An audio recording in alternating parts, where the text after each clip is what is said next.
Graydon Carter leaves his house in New York City, and he finds a bullet on his stoop. And then a little while later at his country house upstate, he finds a severed cat's head on the porch there. And according to the senior editor and a lot of people at Vanity Fair, Graydon Carter and everybody in the office knew exactly what this was. These were threats from Jeffrey Epstein, and Graydon Carter axed the story because of that.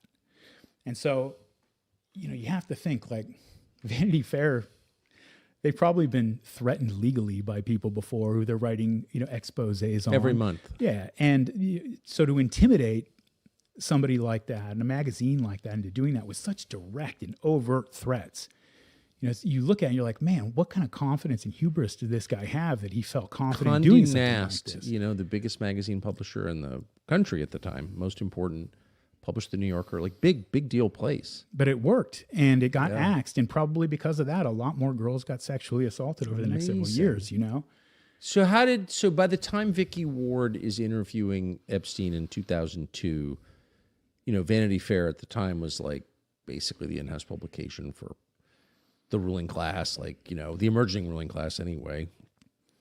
He's a rich guy. How did he get rich? I'm confused. Yeah. I mean, so to go back to Hoffenberg and Towers Financial, for example, Hoffenberg was running this Ponzi scheme with Epstein. Vicky Ward has a source in the Justice Department who worked the case at the time, who told her about Epstein cooperating with the government against Hoffenberg, and said that if it had gone to trial for Epstein, it would have gone worse for him than it did for Hoffenberg. Like, he had more fingerprints and was more deeply involved with the scheme than even Hoffenberg was.